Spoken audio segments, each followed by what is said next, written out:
আমি আমাদের মায়েদেরকে একটু অ্যাড্রেস করে বলতে চাই, বন্ধুকে অ্যাড্রেস করে বলতে চাই যে আপনাদের দায়িত্ব অনেক বড়।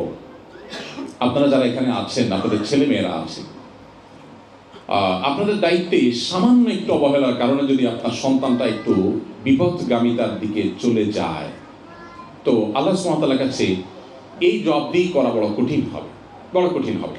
আমি অনেক দেশে দেখেছি আমাদের প্রবাসী বাংলাদেশিদের যে তাদের সন্তানদের আইডেন্টিটি তারা মুছে ফেলে দিয়েছে। এবং নবী সাল্লাল্লাহু আলাইহি ওয়াসাল্লামের সেই হাদিসটি আপনারা নিশ্চয়ই শুনেছেন বারবার। নবী সাল্লাল্লাহু আলাইহি ওয়াসাল্লাম বলেছেন, কুল্লু মাউলুদিন ইউলাদু আলাল ফিতরা। প্রতিটি মানুষ, প্রতিটি শিশু জন্মগ্রহণ করে ইসলামের উপরে। কোনো শিশু কিন্তু অমুসলিম হয়ে জন্মগ্রহণ করে না। সো প্রত্যেকটা শিশু বাই বর্ন মুসলিম, ইল্লা আন্না আবওয়াহু ইউহাউবিদানিহি আও ইউনাসসিরানিহি আও ইউজিসানিহি।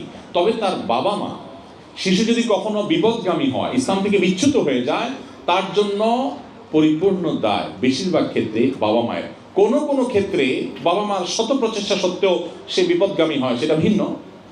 তবে বেশিরভাগ ক্ষেত্রেই বাবা মার দায়িত্বশীলতার অভাবে, তাদের ভুল সিদ্ধান্তের কারণে, ভুল পদক্ষেপের কারণে তাদের সন্তানরা বিপদগামী হয়। সো মায়েদেরকে বলতে চাই, আপনার সন্তানের মধ্যে ঈমানের বীজ বপন করা, তার মধ্যে ইসলাম সম্পূর্ণরূপে তার মধ্যে ধীরে ধীরে গড়ে তোলা, ইসলামের মধ্য দিয়ে তাকে বড় করা, এটা আপনাদের অনেক বড় একটা দায়িত্ব।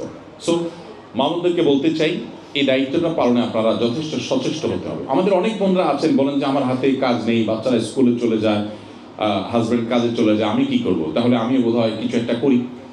সন্দেহ নেই, আপনি যদি শরিয়ার সীমানার মধ্যে থেকে করতে চান সেক্ষেত্রে করার সুযোগ আছে। বাট আপনি আপনার ঘরে যদি কাজ করতে চান, তাহলে আপনার কাজ করতে করতে পাগল হওয়ার মতো অনেক কাজ আপনার কাছে আছে।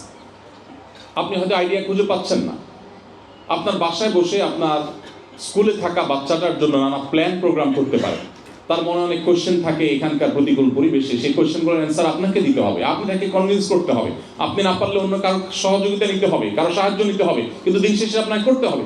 অনেক ভাইরা আছে যারা এক্ষেত্রে তারা উপার্জনের জন্য ব্যস্ত থাকার কারণে তারা সময় দিতে পারেন না। মায়েদের এখানে দায়িত্বটা অনেক বেশি। এই জন্য বোনদেরকে আমরা বলবো, আল্লাহকে ভয় করবেন। মনে রাখবেন, আপনার সন্তান যদি ঈমান হারা হয়ে যায়, তাহলে আপনার জাহান্নামে যাওয়ার জন্য শুধু এই একটা জিনিসই যথেষ্ট হতে পারে।